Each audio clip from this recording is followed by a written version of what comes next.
Hi again, everyone. It's the Rangers Review. We're not post-match from Falkirk. We're here with breaking news. It's been a fast day, lots of fast developments. Johnny McFarlane, so much so that I'm still in my football wear attire. I've not even taken my jacket off since getting back from Falkirk. We brought you news a little under 40 minutes ago that Rangers were set to sack Russell Martin. That communication has subsequently become official. Rangers have released a club statement saying Rangers Football Club confirms it's part of the company with head coach Russell Martin. While all transition periods require some time, results have not met club's expectations. An interesting line we will come back to. Johnny McFarlane, assistant coach Matt Gill and first team coach Mike Williamson will also be departing. Russell and his staff have worked exceptionally hard throughout their time at the club. We thank them for their efforts and wish them well for the future. Further updates from the club will follow in due course. Johnny, I'll come straight to you. We're going to get to viewer comments. We'll, of course, be live in the morning too, but significant news, so we thought it was only right we came on live at the moment. This was an inevitability. This, for some time, has been a matter of time. Today, those images of Russell Martin having to get a police escort out of the Falkirk Stadium were... It felt definitive. It felt he had to be taken out of this situation for his own good. Yet once again, here Rangers are under new ownership, apparently with new ideas, stuck in this same cycle. What's your immediate reaction to the news? Well, absolutely had to be done. And you talk about the scenes that were coming out of the Falkirk Stadium earlier on today. And I think fundamentally the club had a duty of care to rescue Russell Martin from himself. Nobody on the planet thought that he was going to turn this around, and really the situation was just going to become more and more dire. He showed himself to be singularly unequipped to deal with the rigours of Scottish football, and given that, he had to go. The board have given him absolutely enough time. In fact, I think they've given him too much time, and there was just no saving him at this point. I think the cold hard numbers tell a story, Josh, and it's something that you can't escape. This is a man with a 17-game period in charge. Over that period, he's won 29.41% of the games. This is Rangers. That is just so clearly not good enough. I just went on Twitter to put it into context and put out there that Michael Beale, a guy who has had a hell of a lot of criticism for his spell at Rangers, he left with a 72% win rate. So 72% for a manager that was considered a failure, against less than just over 29 for a manager that's just leaving now. I mean, the gap there is just gigantic. It's humongous. 17 games, 5 wins, 6 draws, and 6 losses. Goals for in those 17 games, 21. Goals against, 24. He's got a goal difference of -3. Absolutely incredible numbers for any Rangers manager to rack up there. A team that couldn't defend, letting in 24 goals in 17 games, and a team that just couldn't score as well, struggled to create. And that is an impossible scenario to get yourself out of as a football manager when your team has such functional problems and became completely dysfunctional as time went on. I think we can probably go into a bit more detail about how the Russell Martin plan and what he was intending to do. And as time went on, it was clear that he was just trying anything to make things work, and it was clear that the principles that had become such a big part of the Russell Martin kind of narrative had disappeared, and what we were left with was just something incredibly dull and flat to watch. And it was clear to everyone watching today. I mean, the game was just so torturously boring at times. That he wasn't going to last much longer, whether it be today or next week. The end was coming at some point. So I think the board have done the right thing in acting now. Yeah. Our understanding is that obviously there was this emergency board meeting tonight where that decision was taken, and that line, Johnny, with all while all transition periods require some time, results have not met the club's expectations. There's so much that we're going to have to get into, and we will get into throughout the course of the week, looking back at how this happened, looking at what unfolded, looking at what happens next. We spoke on Saturday's podcast yesterday, which feels about a week ago, that it looked as if Rangers, it felt as if they'd bitten off more than they could chew with this, and they were trying to roll backwards. And they made an ambitious appointment. They appointed someone that was unpopular, which isn't necessarily a bad thing if they're the right appointment. But when those wins don't come, when you have 5 wins in 17, when you've went behind in 10 and 16 before this game, and crucially, Johnny, when you look at all the underlying numbers that we've been looking at for some time, and there was nothing to suggest, really, and Chris and I made this point a mere few hours ago at the Falkirk Stadium, there was nothing really to suggest the ship was going to turn. There was nothing to suggest that results didn't match performances. And even if you look at the lineup today, you look at all the different subplots from the number 6 to the number of new signings not playing to the reliance on the core of last season. This has been a gigantic failure. And now big questions also need to be asked about how this has happened, how this has materialised, and crucially what happens next, because mistakes have been made here that have been made before, and justifiably there's going to be a lot of questions from the support about how within this new regime Rangers have ended up making a managerial change before the clocks have come back. It's been a disaster, Josh, but how disastrous it has been is yet to be revealed. And we won't know that until a new manager gets a hold of these players. And the Russell Martin excuse is no longer there. And we will be able to see whether or not they can hack it in a different system, in a different training regime, under a different man manager. I have my concerns about the recruitment. I look at those players and yes, the manager's been at a fault for an awful lot. I don't see a lot there, Josh. I have to be honest. I don't see many guys who are going to relish the cut and thrust of going up against tough, hard Scottish defenders and midfielders who bite your ankles for a living and know that it's their cup final because they're shown on national TV and they're putting themselves in the shop window. That kind of really, really tough environment that Rangers and Celtic face every week in Scotland. I don't see too many that I think can stand up to that. I hope, obviously, that they can go out and prove me wrong and show that they have a level of quality that can take Rangers on and improve. But I think the jury's still out there on that. I think what Kevin Thelwell certainly will hope is that a new manager coming in with a new voice and a new strategy will prove people like me sniping from the sidelines completely wrong, and that suddenly the Telo Asgards of this world and the Chermitis of this world will thrive under a new environment. But as I say, Josh, I don't know how you feel about that, but I look at that recruitment. I'm not saying these guys are bad players. I don't think for a minute they are. But there's a special type of mentality you need as a Rangers player. There's a certain type of mix you need in a dressing room. And until Rangers get that mix right, I feel for especially the younger lads because it's tough at a club like Rangers. And that's something that Martin's consistently talked about, is the psychological difficulties that they face without that group of older, more experienced, wizened heads who've been there and seen it and done it and can help guide them through.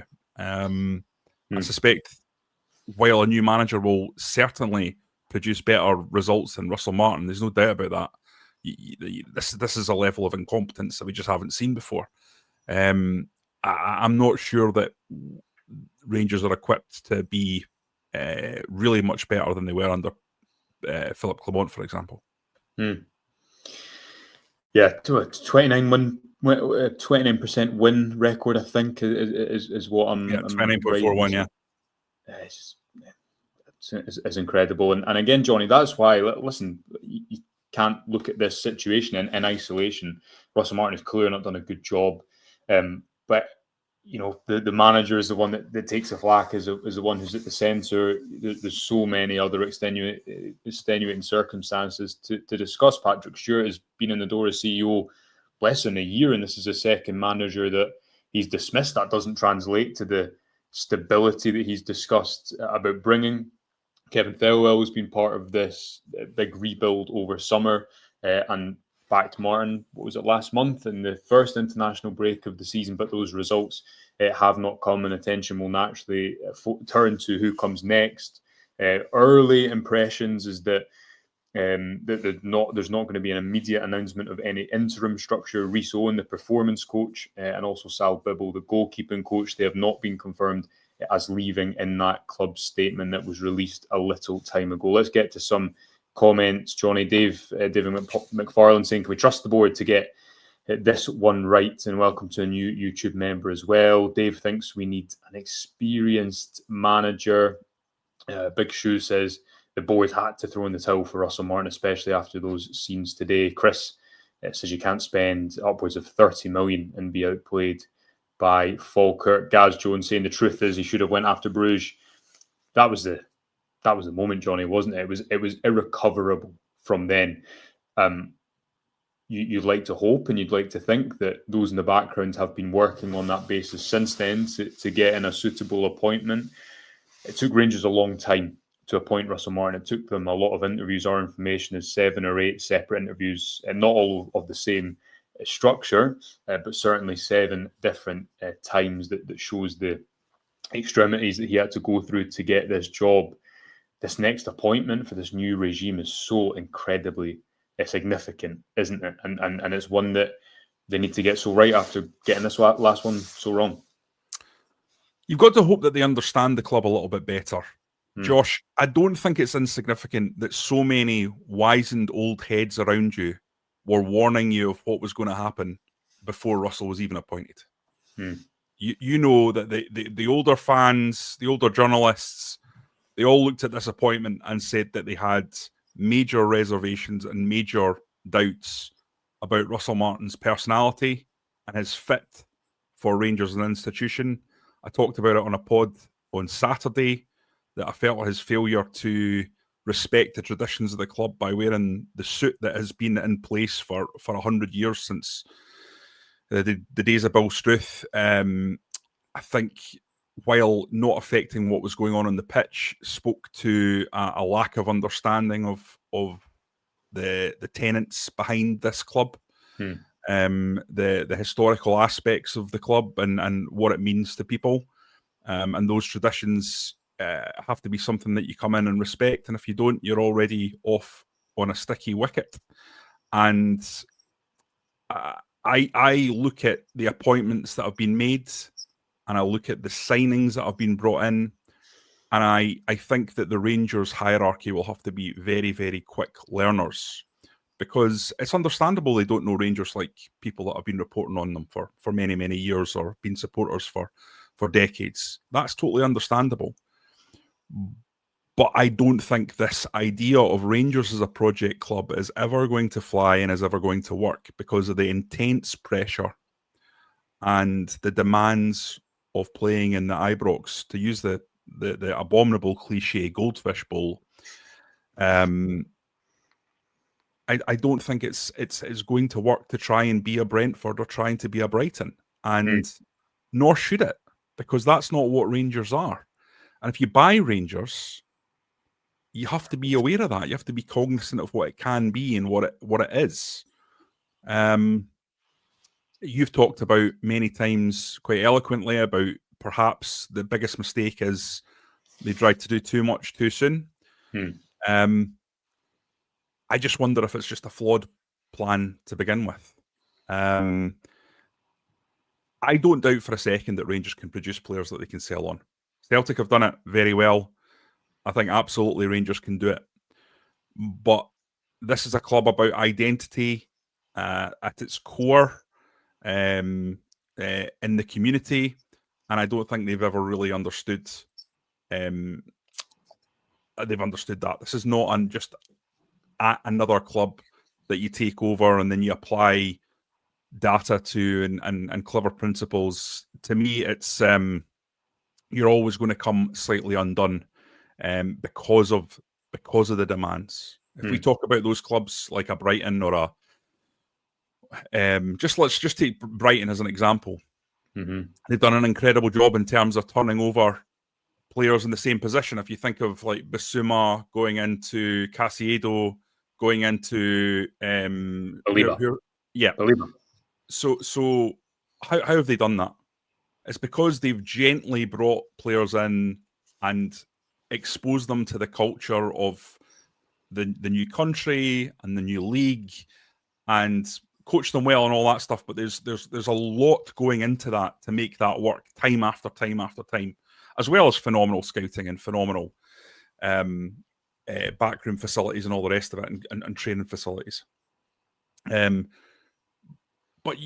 when you're assigning at Rangers, unless it's kind of a Scott Wright 250,000 local signing, as it were, I don't think you get that time. Chermiti, they might see him as a low cost punt because they're used to the Premier League mentality. But I think they've not really been aware of the fact that £10 million or £8 million with all the add-ons, that's huge money, and that's going to in Scotland, in the Scottish context, and that's going to add major pressure to him from the fans, major pressure to him from the media. And to be honest, Josh, looking at the FSR implications, I'm surprised that they would see that as anything but a big spend. But just from the way he's been talked about and the way he's been used, you feel like he's got all the time in the world to kind of that's the issue, is all the time in the world, Johnny. Because that statement there, I think, sums it up. And I think many Rangers supporters, if I read that line again, while all transition repeat periods require some time, results have not met club expectations. We've made this point a lot, right? But previously, I think decisions have been too influenced by emotion. Yeah. And it feels as if Rangers went to the complete other extreme since the takeover and almost not considered emotion. I think you need to allow it to inform you and leverage it.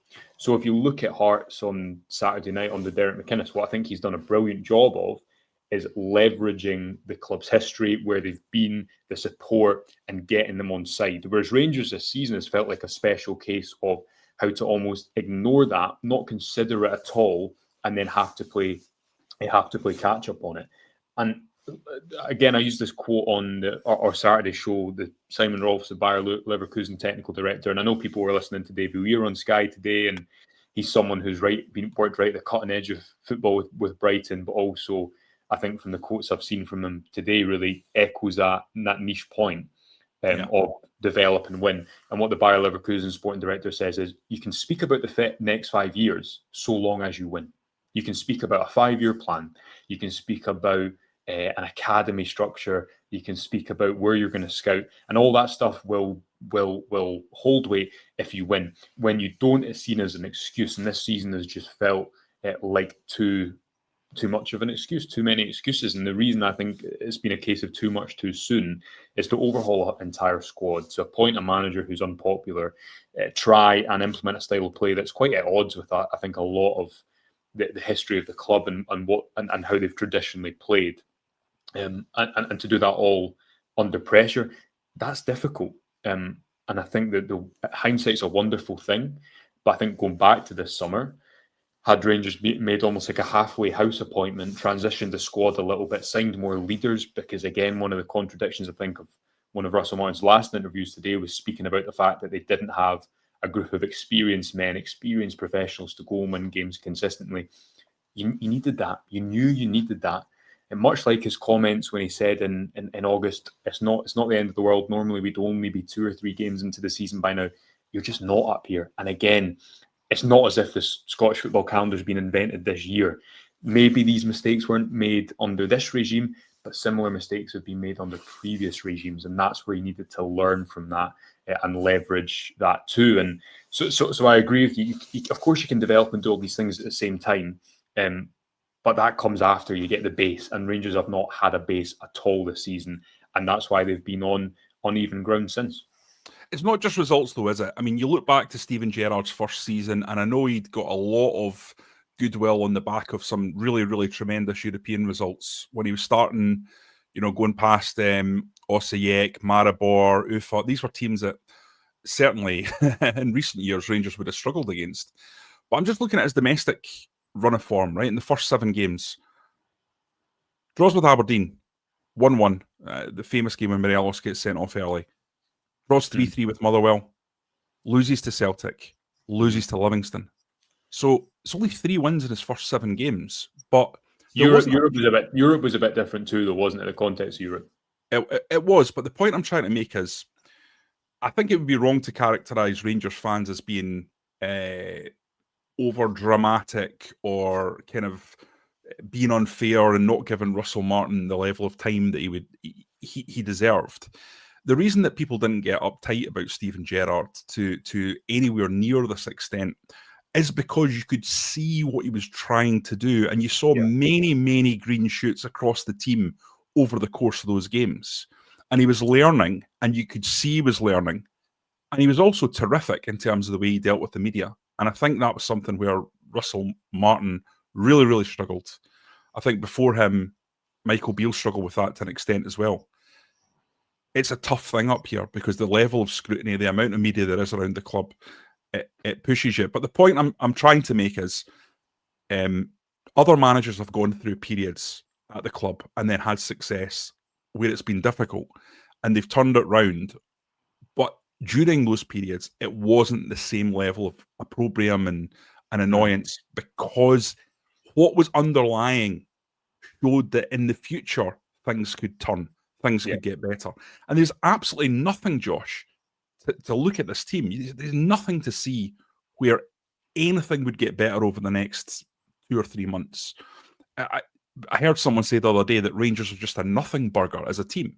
And that's absolutely spot on. I don't really like that word. It's a bit of a nothing word, but it's there was so little to hang your hat on as what they do or what movements they were trying to repeat to get success. It just looked like a shapeless mess. And it was that whole thing where Russell clearly was wounded by Stevie's question to him about the team not looking coached. And then after one of the subsequent games against Hibs, where he said, "Well, I thought we looked coached today," and I have to say, Josh, I thought his reaction to that Hibs game, it just only like firmed up my feeling that he was never going to make it as a Rangers manager, because he made that sound like it was Real Madrid against Eintracht Frankfurt in the 60s, when they won 7-3 at Hampden, and everyone talked about the glorious footballer. Brazil beating Italy 4-1 in the World Cup final in 1970. These legendary performances. I mean, Rangers were okay against Hibs. They were fine.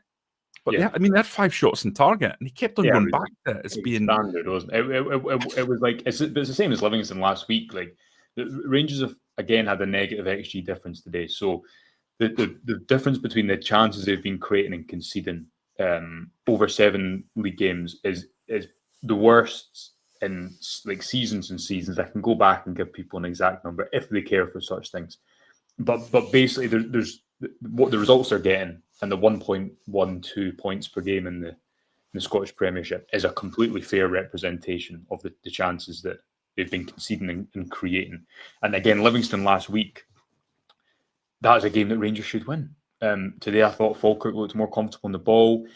And I think since Bruges, you saw against Celtic and Hearts, Russell Martin kind of changed the setup. And again, this is why I think it's been done backwards. Rather than building up, rather than being a bit more pragmatic, less dogmatic is maybe a better descriptor, being less dogmatic for the Bruges game at home or a number of others. It came way too late. So instead of building up and giving yourself a base, it was then just, let's try something new every single game. Let's go for new combinations. I was there at the game and I was just watching a lot of it and seeing the indecision that the players had, seeing the lack of onus and responsibility being taken. The one moment that stands out for me of this very short managerial era was after Bruges went 3-0 up at Ibrox. And that felt like a big significant game because Rangers hadn't started well in the league, but they'd done well to get through and they'd played well against Victoria Pilsen at home. And they go 3-0 down and Nasser Jika and John Suter are kind of trying to bait the press, and Ibrox just going mad, and the players look uncomfortable. And you look around and you think, wow, Russell Martin, what this dogmatic is going to be about us to make. It's going to be about us, and that's how we're going to be successful. I think like life just doesn't really work without compromise, does it? No. It rarely does, and that was his eventual undoing. And from that Bruges game, and that And that creates a 6-0 game in Bruges, Johnny, because again, instead of almost giving the players license and having leaders on the pitch that you've then not signed to shut up shop and take ownership and just not be embarrassed and humiliated as Rangers were that night in Bruges, it gets worse and it gets worse and it gets worse to a point where it's completely irredeemable, and it's been treading water but still going backwards since that point. Yeah, absolutely. Look, I think Rangers need a leader first and foremost. I know that there's a usual kind of calls, people looking at what the incredible job that Knutsen's doing up in, for example, remind me what they're called, the Norwegian team. Bodo Glimt. Yeah, Bodo Glimt. People like that, Kevin Muscat, who I think should be a candidate, by the way. I think someone who comes in needs to be a man that can actually galvanise a support, who has an experience of leading a club of a certain size, or has some sort of connection to Rangers. If they don't have that, it needs to be someone who's absolutely aware of what they're getting themselves into. And I know the board would probably say, well, we appointed Russell Martin partially because he had that spell, so he should have known about Scottish football and he should have known about the club. But clearly it didn't make enough of an impression on him that period, because you never saw any evidence that he had learned from that, or that he was kind of really, really on top of what was needed in these and his domestic record proves that. It's, what is it, one win domestically? 1-7, yeah. But I don't have an answer to sit here who I would say who would be the obvious candidate or who'd be the person that you would want, apart from saying that there's two that jump out at me, which is number one, Steven Gerrard, who's been here before and won the biggest title in living memory, and certainly gave Rangers the platform and the respectability in Europe that saw them reach Seville. And that was Steven Gerrard's team. Gio did brilliantly tactically, but it was Steven Gerrard's team. That was the team he built. So he showed he had an eye for a player. I don't really get vexed about Steven Gerrard's cup record like some people do. I think cups, you should be winning cups if you're Rangers, but there were circumstances around those seasons where Rangers were when he took over. I think it's less important than the European theatre, as far as I'm concerned, in terms of looking back at his record. So he would be my first choice. And then second choice, I think if Steven Gerrard still doesn't want to leave his cushy life out in the Middle East, which I can understand if there's other implications for other things that are meaning that he wouldn't like to move back to the UK, then I think that the one that is obvious and staring everyone right in the face is a Derek McInnes. Do you think he'd come at the moment, Johnny, to Rangers? Serious question. Do you think he'd leave Hearts at the moment? I don't know, Josh. I think it would be very difficult for Derek McInnes to turn down Rangers twice. I don't think Hearts would be in any way easy to deal with. No. And I think it could become something of a saga. So I think you would have to be sounding out McInnes and saying, look, are you prepared to go to see this through? And if he wasn't or unsure, then you could say, right, well, it's not going to happen, and you move on. But if I'm waving my magic football manager wand, and I know life is much more complex and more difficult than that, then those are the two ones that I think stand out. Further from that, Kevin Muscat has had success pretty much wherever he's been, plays an attractive style of football. If you watch his teams on YouTube, you see that they're very similar in the type of style of football they play to Ange Postecoglou with inverted fullbacks, things like that. But he's also a guy that can change it up and do different things. He is a leader, I think. I think he's a leader of men, and he has had experience of Scottish football. It was a long time ago, but he's well-travelled and he showed that he can adapt to different environments. So I definitely think he's someone that should be considered. And I can see why, when you look at the squad as it stands and the makeup and the style of football that it's built for, maybe he would be a very, very good appointment. And then there's people that I can see the logic of, but then I wonder about whether or not they're a good fit. So someone like Sean Dyche, I could be persuaded, but could I be persuaded on the back of everything that's already been said about how they want to play a certain style and what they're looking for from their coach. And I think then that just contributes to the notion that they're chaotic in how they go about their business, and they're not focused on a set strategy.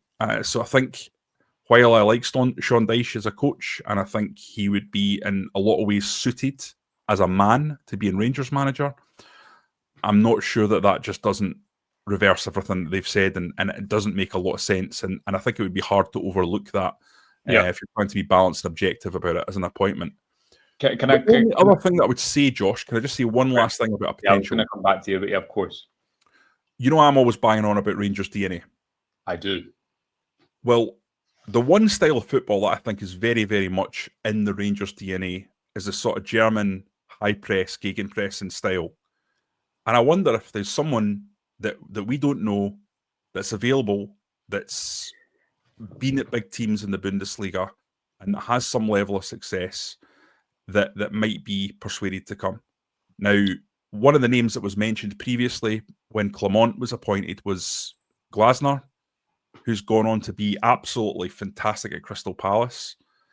Now, obviously, he is not an option. The point I'm just simply making is that sometimes there's people there that you don't necessarily know as a household name that might be a very, very good fit.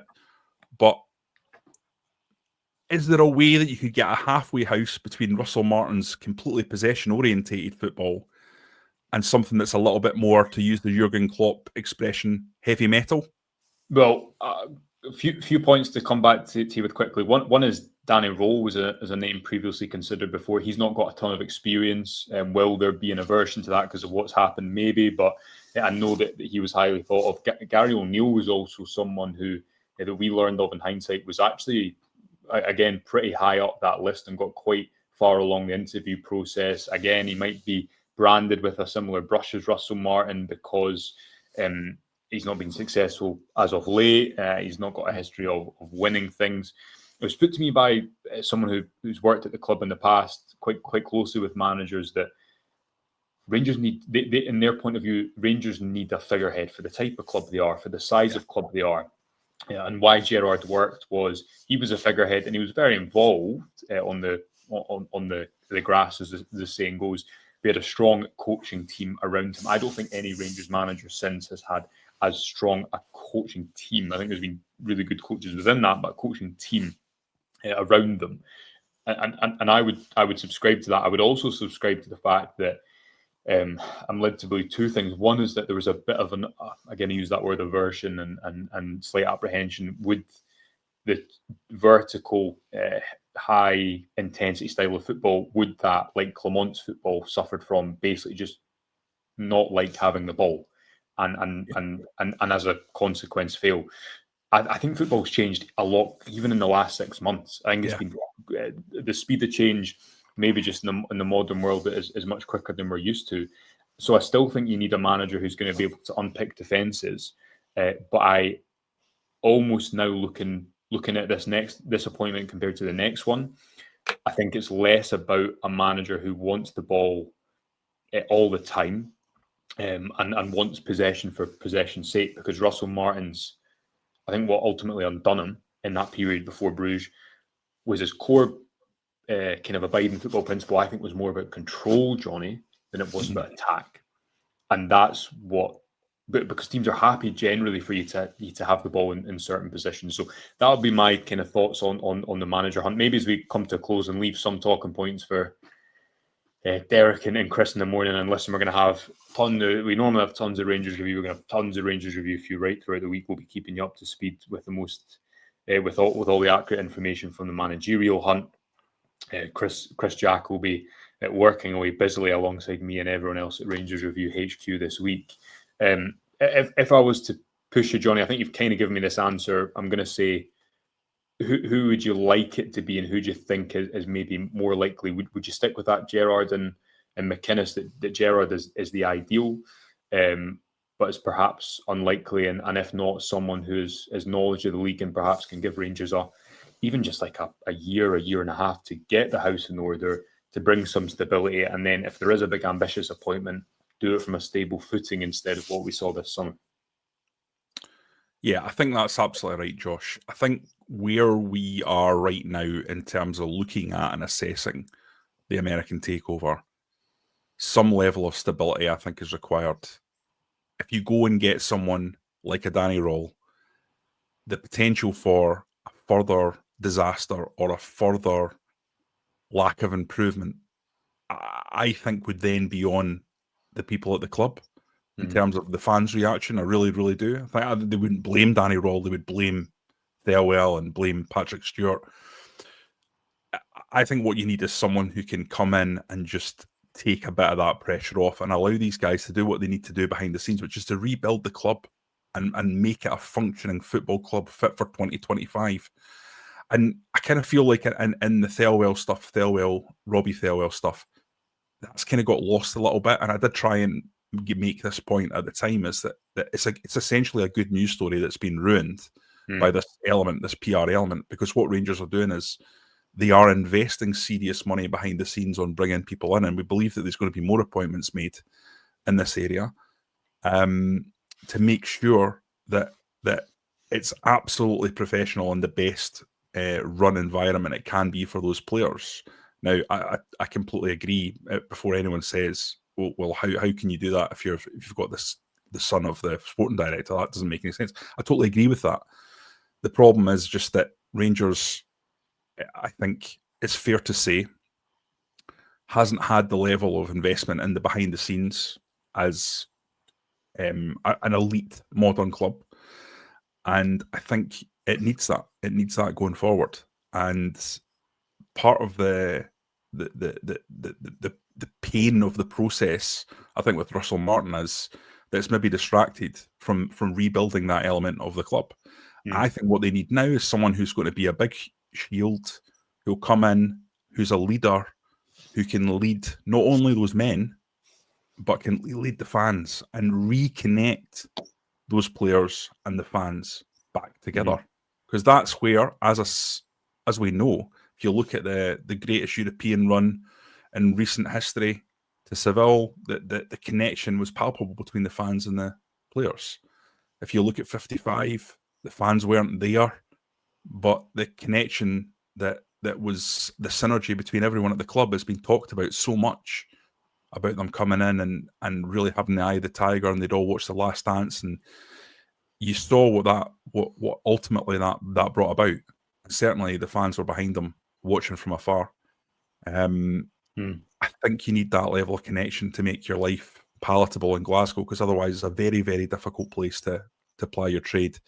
So I would like to see someone with a level of leadership skills that can provide that for the club, so that the guys behind the scenes can go away and do their job quietly, as they should, and rebuild this to where it needs to be for this year, not for 10 years ago or 15 years ago.